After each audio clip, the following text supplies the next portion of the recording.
हवं ते घडवू शकतो, हा विश्वास एकदा उरात येऊ द्या. सगळ्यात महत्वाचं आहे ते सुरुवात करा. जे काही करायचंय सुरुवात करा. रिंगाळत बसायचं नाही, पटकन निर्णय घ्यायचा आणि कामाला लागायचं.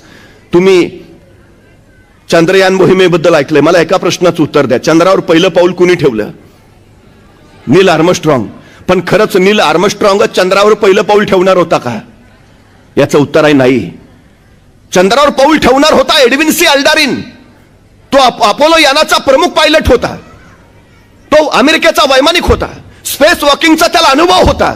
तर नील आर्मस्ट्रॉंग त्याचा सहाय्यक पायलट, तो अमेरिकेचा नौसैनिक होता, त्याला स्पेस वॉकिंगचा अनुभव नव्हता, तो सहाय्यक म्हणून एडविन सी अल्डारिनच्या सोबत दिला होता. हे अपोलो यान ज्यावेळी चंद्रावर उतरलं त्यावेळी नासाच्या स्पेस सेंटरवरनं पहिला संदेश आला, पायलट फर्स्ट. आणि एडविन सी अल्डारिन पुढे झाला आणि चंद्रावर पाय ठेवणार तोच त्याच्या मनात विचारांचा गोंधळ सुरू झाला. मी चंद्रावर पाय ठेवला आणि मी तिथल्या गुरुत्वाकर्षणानं जळूनच गेलो तर मी चंद्रावर पाय ठेवला आणि त्या वातावरणात मी भरकटलोच तर मी चंद्रावर पाय ठेवला आणि मी कुठेतरी ओढलाच गेलो तर तो त्या विचारातच होता. तोपर्यंत नासाच्या स्पेस सेंटरवरनं दुसरा संदेश आला, को पायलट नेक्स्ट. आणि नील आर्मस्ट्रॉंग पुढे झाला आणि कसलाही विचार न करता त्यांनी चंद्रावर पाय ठेवला आणि चंद्रावर पाय ठेवणारा पहिला मानव नील आर्मस्ट्रॉंग अजरामर झाला.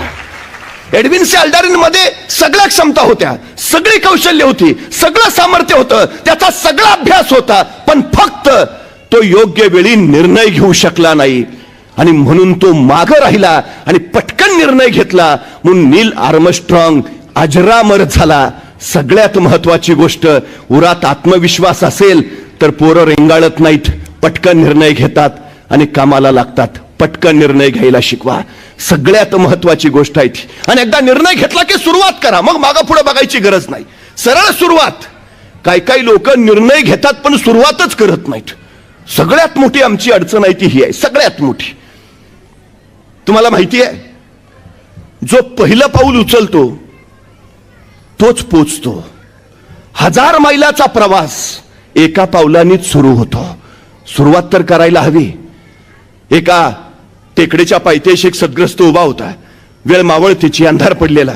मी तिथं गेल्यावर त्याला विचारलं, का थांबलाय? तो म्हटला, नाही डोंगरावर जायचं आहे. म्हटलं जा ना. मग नाही, अंधार आहे ना. मग मी माझ्या हातातला कंदील त्याला दिला, म्हटलं आता जा. आणि मी निघून आलो. दुसऱ्या दिवशी पहाटे त्या टेकडीवर मी पोचलो तर सद्ग्रस्त तिथंच. म्हटलं अरे वा, जाऊन आला वाटतं. नाही, गेलोच नाही. म्हटलं का? अंधार आहे ना. अरे मग कंदील दिला होता ना. हो दिला होता ना, पण त्याचा उजेड फक्त माझ्या पायापुरताच पडतोय, मला किती लांब जायचं आहे. अरे भल्या माणसा, तू चालायला सुरुवात तर कर, उजेड आपोआप तुझ्या बरोबर येत जाईल. सांगा ना आमच्या पोरांनो, तू सुरुवात कर रे, बाकी काही अडचण नाही, सुरुवात कर पहिली पटकन. अहो काय होतं शिवाजी महाराजांकडे? ना सैन्य, ना सामर्थ्य, ना संपत्ती. रोहिडेश्वरावर, रायरेश्वरावर महाराजांनी स्वराज्याची शपथ घेतली, सुरुवात केली कामाला. सैन्य नसताना का महाराज म्हणले नाही जरा सैन्य वगैरे उभा करू आणि मग सुरुवात करू? नाही हो, काही नसताना, शून्यात नसताना सुरुवात. 1645 ला महाराजांनी राजगड घेतला. बेवसाव होता. आता बेवसाव आहे म्हणजे राजगड घेतल्यानंतर तो बांधून काढायला हवा. बरं बांधून काढायचा म्हणजे पैसे हवेत, पैसे म्हणजे संपत्ती अफाट हवी. मग महाराज असं म्हटले का, आता तर आपल्याकडे पैसे नाहीत, मग कशाला राजगड घ्या, जरा फंड्स वगैरे गोळा करू आणि मग घेऊ राजगड. नाही, वाट नाही बघत बसले महाराज, सुरुवात केली. 1645 ला राजगड घेतलाच. 1646 ला त्यांनी तोरणा जिंकला आणि तोरण्याचं बांधकाम करताना महाराजांना सोन्याच्या मोहरांनी भरलेले 7 हंडे सापडले आणि त्या मिळालेल्या संपत्तीतनं महाराजांनी राजगड बांधून पूर्ण केला. महाराज सांगताय तुम्ही सुरुवात करा, जगदंबा आशीर्वाद घेऊन तुमच्या पाठीशी उभा असते. 1670 साली मोगल मराठा संघर्ष प्रचंड वाढलेला. औरंगजेबाचं सैन्य होतं 5 लाख आणि महाराजांची फौज अवघी 20,000. मग महाराज असं म्हटले का, त्यांचे 5 लाख, आपले 20,000, डिपॉझिट पण राहणार नाही, कशाला अर्ज भरा? नाही, संघर्षाला सुरुवात केली, पुढं बघू काय व्हायचं ते. 1670 लाच महाराजांनी प्रबळगड जिंकला आणि या प्रबळगडाची पाहणी करायला महाराज पालखीत बसून प्रबळगडावर निघाले. पालखीत बसलेल्या महाराजांच्या शेल्याचं एक टोक पालखीच्या बाहेर लोंबकळत होतं. प्रबळगडाच्या एका मार्गावर न जाताना महाराजांच्या शेल्याचं ते लोंबकाळणारं टोक तिथल्या बोरीच्या झाडाच्या फांदीच्या काट्यात अडकलं आणि महाराजांना ताण बसला. तसे महाराज म्हणाले, पालखी थांबवा. पालखी थांबली आणि महाराज सोबत्यांना म्हणाले, हे बोरीचे झाड आम्हाला अडवते आहे. हे बोरीचे झाड आमच्या पुढे जाण्यावर आक्षेप घेते आहे. हे बोरीचे झाड आम्हाला काहीतरी सांगू पाहते आहे. इथे काहीतरी आहे. आहे खना खना. माणसं खणायला लागली. 5-6 फूट गेली. दगडी भिंत लागली. आहे उकरा उकरा. उकरली. 27 घागरी आणि 4 कढया एवढं सोनं महाराजांना तिथं सापडलं. आणि या संपत्तीतनं महाराजांनी मोगलांच्या विरोधातला संघर्ष अधिक गतिमान केला, जिंकला. तुम्ही सुरुवात करा, सगळी सृष्टी तुमच्या पाठीशी उभा राहते. पण माणसं कारणं सांगतात, माणसं सबबी देतात. आमची परिस्थिती नव्हती हो, तू गप. मला भयान राग येतो असल्या माणसांचा. आमची परिस्थिती नव्हती हो. परिस्थिती माणसाला घडवती नाही आणि परिस्थिती माणसाला बिघडवती नाही. माणूसच परिस्थिती घडवतो आणि माणूसच परिस्थिती बिघडवतो. ही सगळ्यात मोठी वस्तुस्थिती आहे, सगळ्यात मोठी. नाही आम्ही गरीब आहे ना. अरे चांगला आहे ना, श्रीमंत व्हायला तुला मिळालेली सर्वोत्तम संधी आहे. नाही नाही, मला जरा बुद्धी कमी आहे. उत्तम विद्वान व्हायला तुला मिळालेली ही सर्वोत्तम संधी आहे. अरे स्वतःच्या कमतरताना कमीपणा समजू नका. कमतरतांचं बलस्थानात रूपांतर करा आणि त्या बलस्थानाच्या बळावर स्वतःच्या कर्तृत्वाचा ध्वज रोवा. हे यशाचं सगळ्यात महत्वाचं सूत्र आहे. परिस्थिती जर माणसाला अडवत असते तर रस्त्यावरच्या विजेच्या खांबाच्या दिव्याच्या प्रकाशात बसून अभ्यास करणारे डॉक्टर बाबासाहेब आंबेडकर या देशाच्या घटनेचे शिल्पकार झाले नसते. परिस्थिती तुम्हाला अडवत नाही, उलट प्रतिकूल परिस्थितीच तुमच्यातले उपजत गुण बाहेर काढते. चांगली परिस्थितीत उपजत गुण कधीच बाहेर येत नाहीत. ही सगळ्यात मोठी वस्तुस्थिती आहे. म्हणून तुम्ही बातम्या वाचल्या असतील, श्रीमंतांची पोरं नापास होतात आणि त्यांच्या घरात धुनीभांडी करणाऱ्या मोलकरणींची पोरं गुणवत्ता यादीत येतात. परिस्थिती, प्रतिकूल परिस्थिती उत्तम गुण बाहेर काढते.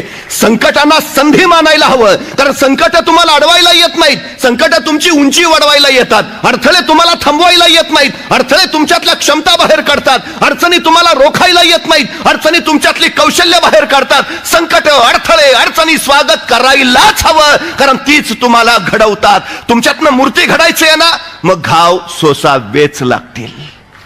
ज्या दगडावर घाव बसताय त्यांना समजून जावं, आपल्यातून सुंदर मूर्ती घडायची आहे. म्हणून हे घाव वाट्याला येत आहेत. ज्या दगडावर घाव पडत नाहीत त्याच्यातून मूर्ती कधीच तयार होत नाही. ही सगळ्यात मोठी गोष्ट आहे, सगळ्यात मोठी. लाल बहादूर शास्त्री रामनगरहून शाळेला जायचे. मध्ये गंगा नदी होती. नाविकाला द्यायचे पैसे त्यांच्याकडे नसायचे. शाळेच्या वेळेस ते गंगेच्या काठावर यायचे. कुणीतरी नाविक म्हणायचा, ए लाल बहादूर चल येतोयस ना शाळेत. ने लाल बहादूर म्हणायचं, नाही तुम्ही जा. का रे? नाही माझ्याकडे पैसे नाहीयेत. अरे असू दे, नंतर दे. नंतर तरी कुठून येतील? आई सांगते, कुणाच्या उधारीचं ओझं आपल्या डोक्यावर नको ठेवूया. तुम्ही जा, मी येतो. ती नौका गेली की लाल बहादूर शास्त्री आपल्या अंगावरचे कपडे काढायचे. त्या कपड्यात वह्या पुस्तकं गुंडाळायचे आणि तीच वह्या पुस्तकं कपड्यांचे डोक्याला मुंडासं म्हणून बांधायचे आणि सरळ गंगे नदीत उडी घ्यायचे आणि पोहत पोहत पलीकडे जायचे. काठावर उतरायचे, कपडे अंगावर परिधान करायचे, पुस्तकं हातात घ्यायचे आणि वर्गात जाऊन बसायचे. परिस्थितीशी लढत, संघर्ष करत तेच लाल बहादूर शास्त्री या देशाचे पंतप्रधान झाले. हे आम्ही लक्षात ठेवायला हवं. एपीजे अब्दुल कलाम रामेश्वरमला वृत्तपत्र वाटायचं काम करायचे, पेपर वाटायचे. पेपर वाटणारे ते एपीजे अब्दुल कलाम या देशाचे राष्ट्रपती झाले. रिहा बुलोज नावाची 11 वर्षाची फिलिपाईन्स मधली मुलगी प्रचंड वेगात धावायची. तिच्या शाळेच्या धावण्याच्या स्पर्धेमध्ये ही रिहा पहिली आली आणि तिची राष्ट्रीय धावण्याच्या स्पर्धेसाठी निवड झाली. त्या दिवशी ही 11 वर्षाची रिहा धावत धावत आनंदात आपल्या वडिलांजवळ आली. बाबा बाबा, मी शाळेच्या धावण्याच्या स्पर्धेत पहिली आली, आता मला राष्ट्रीय स्पर्धेत धावायचंय, माझी निवड झाली आहे. वडिलांनी जवळ घेतलं, कुशीत घेतलं, डोक्यावरून हात फिरवला. खूप छान रिहा, अभिनंदन. पण त्याच वेळी वडिलांच्या कुशीतनं बाजूला होत रिहा म्हणाली, पण बाबा आता राष्ट्रीय स्पर्धेत धावायचंय ना. हा बेटा, मग मला धावण्याचे बूट हवेत बाबा. राष्ट्रीय स्पर्धेत स्पोर्ट शूज घालूनच धावावं लागेल ना. त्याच्या आधी मला तसा सराव करावा लागेल. बाबा धावण्याचे बूट घ्या ना मला. वडील म्हटले घेऊया ना बाळा, जरूर घेऊया. आणि त्या आनंदात रिहा सरावाला निघून गेली. सराव करत राहिली. राष्ट्रीय स्पर्धा तोंडावर आली. 4-8 दिवस राहिले आणि ही रिहा आपल्या वडिलांजवळ आली. बाबा स्पर्धा 4 दिवसावर आली आहे, तुम्ही धावण्याचे बूट घेतो म्हटलेला. बाबा घ्या ना बूट. ते ऐकल्यावर मात्र रिहाच्या वडिलांचे डोळे पाडावले. आपल्या पोरीला जवळ घेत म्हणाले, बाळा या महिन्याचा पगारच नाही झाला, घ्यायचे होते बूट पण नाही घेऊ शकत. मी तुला धावण्याचे बूट नाही घेऊ शकत रिहा. रिहाच्या डोळ्यात पाणी तरळलं. निघून गेली. पण ती असं म्हटली नाही, आता मला बूट नाहीत ना मग मी धावणारच नाही. ती जिद्दीनं परत पळायला लागली, धावायला लागली, सराव करत राहिली. राष्ट्रीय स्पर्धा उजाडली. ही रिहा बुलोज त्या स्पर्धेत सहभागी झाली. बाकीचे सगळे स्पर्धक स्पोर्ट्सचे कपडे घातलेले, पायात स्पोर्ट्सचे शूज घातलेले, पळायला सज्ज. आणि ही रिहा अनवाणी पायानं उभी. एक वार तिनं आपल्या पायांकडे बघितलं, इतर स्पर्धकांचे पाय, तिचं तिलाच कसं तरी झालं. सगळे स्पोर्ट्स शूज घालून आणि मी अनवाणी पायाने. काय वाटलं कुणास ठाऊक. ते रिहा सरदिशी बाजूला झाली आणि जखमेवर बांधायच्या बँडेजच्या पट्ट्या तिनं स्वतःच्या पायावर बुटासारख्या बांधल्या आणि त्याच्यावर लिहिलं NIKE. जणू काही नायकेचेच बूट तिनं घातलेत आणि जखमेच्या बांधायच्या बँडेजच्या पट्ट्या पायाला गुंडाळून ही रिहा बुलोज धावण्याच्या स्पर्धेत उभा राहिली. स्पर्धा सुरू झाली आणि वाऱ्यासारखी तीरासारखी भयान वेगाने रिहा पळत राहिली. तिला फक्त ध्येय दिसत होतं, आपल्याला जिंकायचंय जिंकायचंय जिंकायचंय. बस 100 मीटर, 200 मीटर, 400 मीटर, 1000 मीटरच्या शर्यती या रिहा बुलोजनं जिंकल्या. 4 सुवर्ण पदक तिनं कमावली.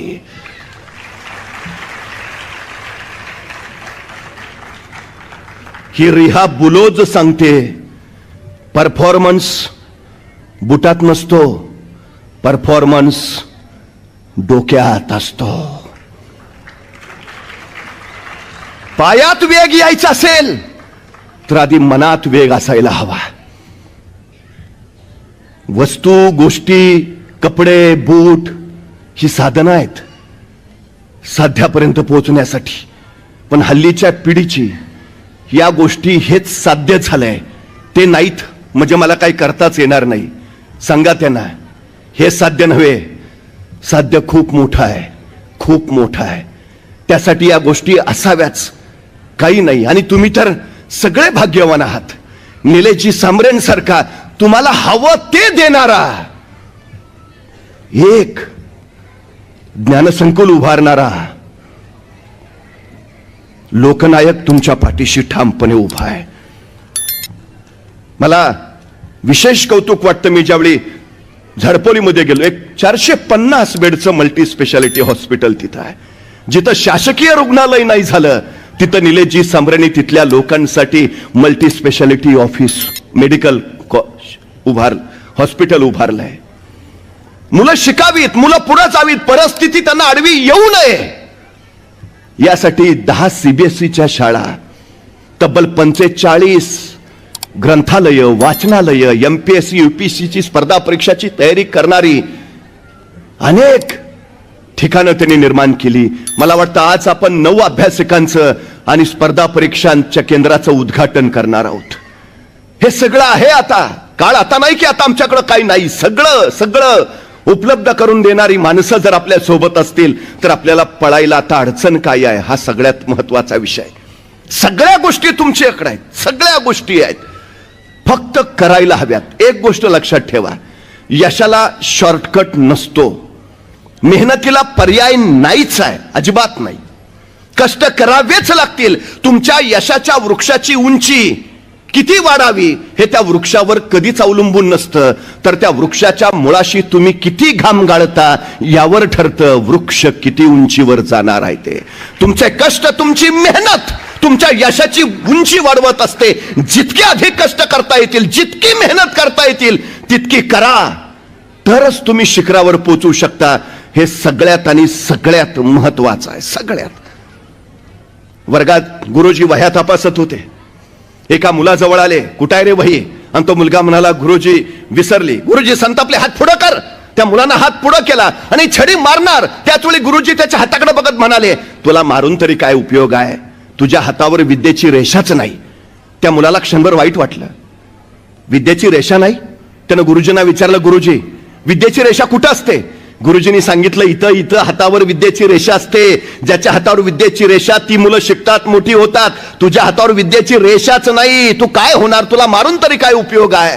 त्या पोरला काय वाटलं कुणास ठाऊक, ते ताडकन वर्गाबाहेर गेलं. 5 मिनिटांनी परत आलं. त्यावेळी त्याचा सगळा हात रक्ताळलेला होता. गुरुजींनी विचारलं, काय केलंस? आणि तो पोरगा म्हणाला, गुरुजी त्या विधात्यानं जी माझ्या हातावर विद्येची रेष काढली नाही ती बाहेर जाऊन मी चाकून काढून आलोय. आता मला कोण विद्या घेण्यापासून रोखतंय ते मला बघायचं आहे. हे जिद्दी पोरग शिकलं, तेच पुढं व्याकरणाचार्य पाणिनी म्हणून प्रसिद्धीस आलं. तुम्ही ठरवायला हवं, उरात फक्त जिद्द हवी. करायचंय बनायचंय, बस तुम्ही बनूच शकता. बाकी काही अडचण नाही. तुम्हाला अडवणारं कुणी नाहीच आहे. सगळ्यात महत्वाचं तुमचे कष्ट तुम्हाला विजयी करतातच. पण त्याच्यापेक्षा एक सगळ्यात महत्वाचा प्रभावी गुण जर तुमच्यात असेल तर तुम्ही हवं ते करू शकता. त्या गुणाचं नाव आहे चिकाटी, चिवटपणा. तुम्हाला वाटतं ना तुमची परिस्थिती नाही नसू द्या, तुमच्यात प्रतिभा नाही नसू द्या, तुमच्यात बुद्धिमत्ता नाही नसू द्या, तुमच्यात सामर्थ्य नाही नसू द्या, सगळं बाजूला सारा. फक्त एक गुण आत्मसात करा ज्याचं नाव आहे चिकाटी, चिवटपणा. बस सततचा सातत्यपणा तुमच्यात चिकाटी निर्माण करतो. आणि ही चिकाटी तुम्हाला इतकं चिवट बनवतो की जोपर्यंत ध्येयापर्यंत पोहोचत नाही तुम्ही माघार घेत नाही. सगळ्यात महत्वाचं आहे ते. हे सगळ्यात तुम्ही हरता म्हणजे पराभूत होता असं नाही.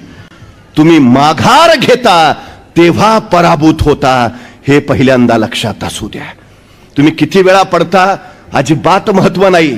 तुम्ही उठून किती वेळा उभा राहता हे सगळ्यात आणि सगळ्यात महत्वाचं आहे. चर्चिलनी त्याच्या यशाचं सूत्र एकच सांगितलं, माघार घ्यायचे नाही. माघार नाही. कोलंबस भूमीचा शोध घ्यायला निघाला. वादळ, लाटा, समुद्र खवळलेला. सोबती म्हणाली, माघारी चला, माघारी चला. आणि कोलंबस कडाडला. जोपर्यंत भूमीवर पाय ठेवत नाही माघार नाही. त्यांनी अमेरिकेचा शोध लावला, भूमीवर पाय ठेवला आणि मग माघारी आला. तो कोलंबस सांगतो, माझ्या यशाचं एकच रहस्य आहे, माघार घ्यायची नाही, अजिबात नाही. कसलीही वादळ, कसलीही संकट, काहीही होऊ दे, माघार घ्यायची नाही. सगळ्यात महत्वाचं.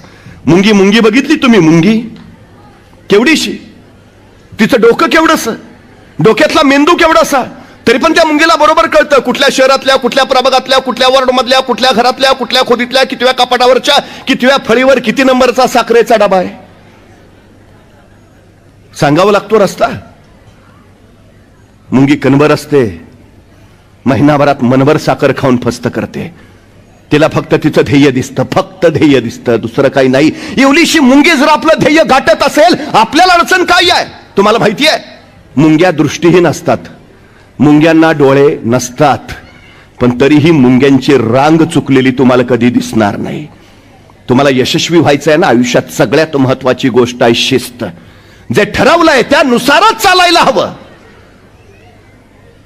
भान राखून योजना खाव्यात आणि बेभान होऊन त्या अंमलात आणाव्यात, हे यशाचं सूत्र. सगळ्यात महत्वाचं, मुंगी शिस्त मोडतच नाही. अपार कष्ट, सतत कष्ट. 4 महिन्याच्या पावसाळ्याच्या बेगमीसाठी ती 8 महिने अविरत काम करत असते, अविरत. कुणीतरी एका तत्वचिंतकाला विचारलं, हे जग कधी संपेल? आणि तो तत्वचिंतक म्हणाला, ज्या दिवशी एखादी मुंगी एकाच ठिकाणी निवांत आराम करत तुम्हाला बसलेली दिसेल त्या दिवशी समजून जा जगाचा अंतकाळ जवळ आलाय. मला फक्त निवांत आरामात बसलेली मुंगी दाखवा. चुकून दिसणार नाही, चुकून दिसणार नाही. ती चुकून अविरत काम करत असते, ती अविरत. आम्ही आमच्या मुलांना सांगतो, असे कष्ट केले तर यश मिळतो. हो, इतकं काम करायचंय, मरायचंय का? कोण म्हटलं तुम्हाला कामाने माणूस मरता? माणूस कामाने कधीच मरत नाही. माणूस कामाच्या ताणाने मरतो. ताण कधी वाढतो? काम साठलं की. काम कधी साठतं? रेंगाळत ठेवलं की. रेंगाळत कधी ठेवतो? गांभीर्य नसलं की. गांभीर्य कधी नसतं? ध्येयच नसलं की. ध्येय कधी नसतं? निश्चय नसला की. निश्चय कधी नसतो? काय करायची मानसिकताच नसली की. ज्याला करायचं आहे तो करतोच. सगळ्यात महत्वाचं आहे ते. सगळ्यात तुम्हाला माहिती आहे, अपार कष्ट करणाऱ्या मुंग्या इतकं कष्ट करतात की सकाळी जन्माला आलेली मुंगी दुपारी मरायला पाहिजे. पण मुंग्या किती जगतात माहिती आहे? मुंग्यांच्या काही प्रजाती 35 वर्ष जगतात. 35 वर्ष. निसर्गाचं रहस्य काय माहिती आहे? जो सतत कार्यरत असतो, सतत काम करतो, तो दीर्घायुषी होतो आणि जो निवांत आरामात बसतो तो अल्पायुषी ठरतो. आमच्या पोरांना सांगा, आत्ता कष्ट केलेत तर आयुष्यभर राजासारखा राहाल, आणि आत्ता राजासारखं राहिलात तर आयुष्यभर गाढवासारखे कष्ट करावे लागतील. तुम्हाला राजा व्हायचा आहे का गाढव व्हायचा आहे हे तुम्ही ठरवायचं आहे. सगळ्यात महत्वाचं आहे ते. सगळ्यात सातत्य एकमेव गोष्ट अशी आहे की जी तुम्हाला यशस्वीच करते. पाण्याचा एक थेंब वज्रासारख्या कठीण दगडावर अखंडपणे पडत राहतो आणि एक दिवस तो दगड फुटतो. तो काय पाण्याच्या थेंबाने फुटतो? नाही, त्या थेंबाच्या सततच्या सातत्यानं तो फुटतो. ही सगळ्यात मोठी ताकद सातत्याची आहे. सातत्यामुळं तुमच्यात सवय निर्माण होते, सवयीचा सराव होतो आणि सरावाने तुम्ही सर्वोत्तम बनत जाता. ही सगळ्यात मोठी गोष्ट आहे. तुम्हाला सर्वोत्कृष्ट बनायचं असेल तर तुम्हाला सतत सराव करावा लागेल. सराव सवय बनवायला लागेल. ही सवय तुम्हाला समृद्ध घडवेल. सगळ्यात महत्वाचं, अब्राहम लिंकन यांचे वडील चांभार होते, पण अब्राहम लिंकन राष्ट्राध्यक्ष झाले. तुम्ही कोण आहात अजिबात महत्वाचं नाही, तुम्ही कोण होणार आहात हे फार महत्वाचं आहे. सगळ्यात महत्वाची गोष्ट. पण ज्यांचे वडील चांभार, त्यांचा मुलगा राष्ट्राध्यक्ष झाला, हे अमेरिकेच्या काही आमिर उमराव सरदारांना पटलं नाही. त्यांना तसा धक्काच बसला.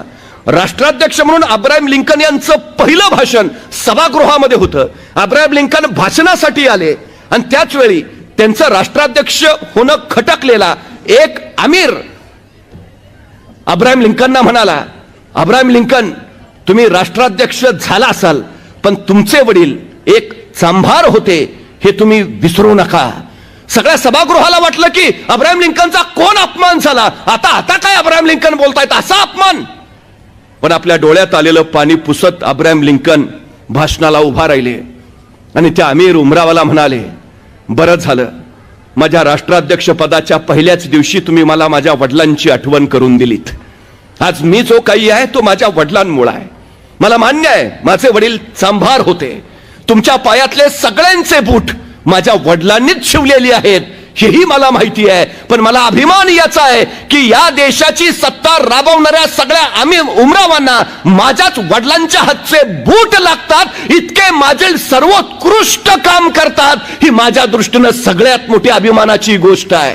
माझे वडील मला कायम सांगतात, तू झाडूवाला बन, पण झाडू असा मार की जगात सांगितलं पाहिजे झाडू मारावा तर याच्यासारखा मारावा.